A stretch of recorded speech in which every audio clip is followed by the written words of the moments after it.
Hello again, I am Blunty. I like video games. I like role-playing video games in particular. Well, not to the exclusion of the other stuff, but many of my favourite video games have RPG flavour sauce in them to varying extents.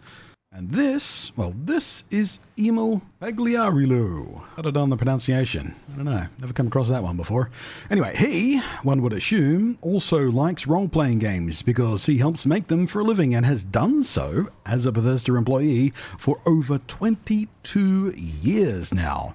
He was the lead writer of Fallout 3, which won an award for Best Writing at the 2008 Game Developers' Choice Awards.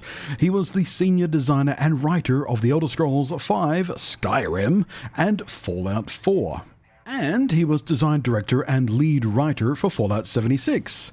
That last one had him become the target for a lot of vitriol off the back of the catastrophic launch it had back in the day, with at least one of his fellow Bethesda developers describing him in an interview as, "He didn't seem to want to be involved with Fallout 76 at all. He didn't want to have any contact with it or read anything that we put in front of him." And his subordinates would often report problems, many of which were the same problems that players complained about on launch. But that senior management, which includes Emil, was apathetic to fixing and more focused on polishing the in-game microtransaction store. Are you shocked? I'm shocked. Well, not that shocked. And you can imagine the kind of reaction that news had when it broke around the launch of the game. Woo! So, Emil is at the very least a controversial name in the hearts and minds of Fallout fans already. But this weekend, when he tweeted out what he thought was a cool bit of secret Fallout lore that he and presumably Todd Howard had agreed on at some point during early development of Fallout 4, saying, "I feel like the time is right to finally share an unknown link between Fallout 1 and Fallout 4. Remember the Fallout 1 opening movie? Annexation of Canada? Same guy! No, not the shooter." So, Nate, the canonical name for the Fallout 4 male protagonist choice, is that guy in power armor, laughing and mugging to camera after his squad mate ballistically unalives a captured, handcuffed, struggling, pleading prisoner of war and then waves to the camera. Cool link to the very first Fallout game, right? same guy. You see? Same guy. We knew Nate had a past as a soldier. It's referenced a couple of times during Fallout 4. But now we know what he did as a soldier. Nate was complicit in horrific, brutal, savage, and sickening war crimes. Literal war crimes. Crimes of war. What a fun detail that this guy made up about the game he worked on, connecting it to a game he never worked on because of reasons. As you might imagine, this did not go down as well as Emil might have imagined it would.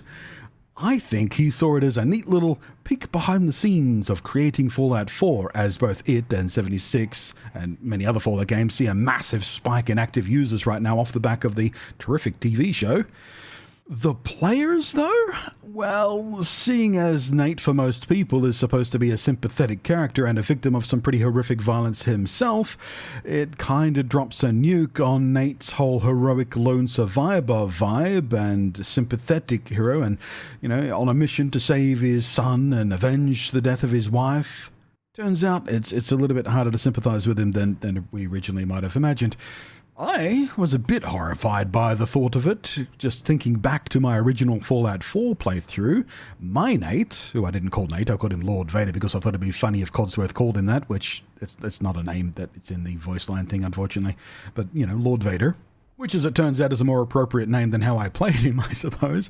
But, Lord Vader played out as an empathetic guy, doing everything he could to save and protect the downtrodden and marginalized. He sided with the railroad, he saved the synths. He did everything basically in the exact opposite way that his namesake might have done. I guess my Lord Vader was the white Lord Vader. Which is no longer canon, by the way, but we'll come back to canon and Star Wars a little bit later. I just wanted to throw that little seed down there for you. Now, but yeah, it seems I was wrong in this new context of Nate, so I announced my plans to take my long-awaited second playthrough, achingly delayed by the longer-than-expected wait for the so-called next-gen update, in a new direction. This new Nate, this next-gen Nate, I would indeed play to his newly revealed lore and be a lols at war crimes Nate. A grenade made of sociopathic chaos thrown into the wasteland. It should be a lot of fun, actually. I usually play RPGs in a kind of chaotic good alignment, but every now and again I will do a run where it's kind of neutral evil at best, like my third go at The Outer Worlds, a game with its own link to classic Fallout games. Playthrough I streamed, and we called him Captain Bob Cranky Pants because he was cranky. He took zero craps from nobody, and it was pretty fun. Basically, anytime anyone remotely disrespected him, they didn't disrespect anyone ever again, if you catch my drift. But sadly, some people are a bit more uptight about this kind of stuff, and they kind of freaked out online when Emil did his thing here. Big shock, huh? Gamers online freaking out about a little detail. But so much was the freak out in an attempt to save what was left of his presumably previously pleasant weekend. Emil, he did the thing where instead of just being quiet and letting the silly bit of gamer overreaction storm blow over, waiting for the next trigger topic hot button to come along and let people forget about it within the next 36 hours, he compounded it by keeping rabbiting on about it in a chain of tweets. Oof! He said, I wanted to share what I thought was a cool bit of Fallout tidbit without realizing how divisive it might be. Yeah, imagine revealing Nate as a war criminal. Why would that be divisive? I should have. I get dumb when I get excited, and I get excited a lot. Not every bit of Fallout info I share is automatically canon. Nate is not a war criminal. See, that bit there, he says, not everything I say is canon, and then he tells us that Nate is not a war criminal canonically. That's self-defeating, that statement there. It's like, don't believe me, except when I say this bit. What are you doing, dude? When you're world and character building, you have a lot of headcanon. You're always sorting ideas. Early on, we talked about that being Nate in that video. He had been through hell as a soldier. Every day was an unknown horror. This was one of them. Every day was an unknown horror, was it? I don't know, bud. Nate here doesn't seem horrified. He seems to be laughing. What are you doing, dude? You just need to shut up now. Just shush. So internally, it was a cool nod to OG Fallout in a way to fictionally frame the character as a war criminal. It wasn't shared with the player because it was never meant to be what you think Nate is, a war criminal. For a player, Nate's soldier past is whatever you think it is. That is canon. Well, it was, until now. This, of course, made things much worse. And here he is, considering that maybe, just maybe, he should not be using Twitter and desperately trying to cushion things by gushingly complimenting all the Bethesda fans, scraping at the hope that this will stop them from attacking him for saying such a stupid thing.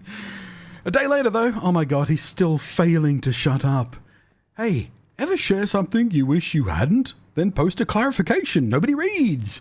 But you don't want to delete the original message because that's dumb and the internet is forever and the post got over 4 million views, so you just sit back and say, well, FML, it's super fun.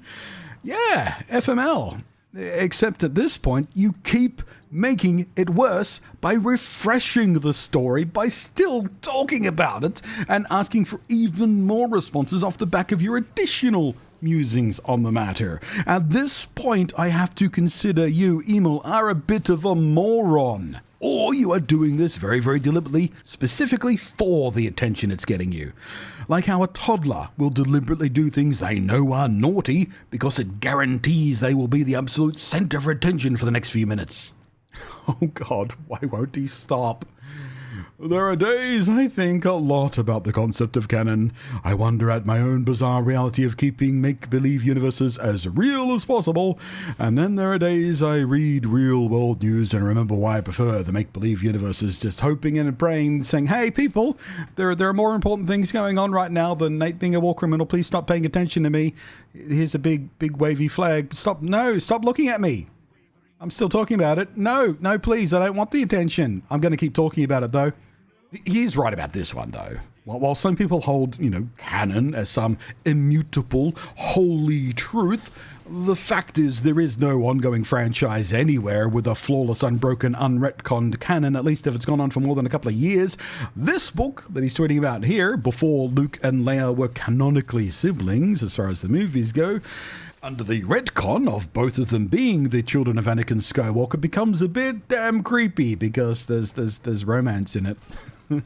Oh, did you think that performative on-screen kiss to make a point to Han Solo was awkward under the revelation that they were siblings? Read the book. See why I laid that earlier Star Wars canon seed earlier in my little diatribe here? This bit's why.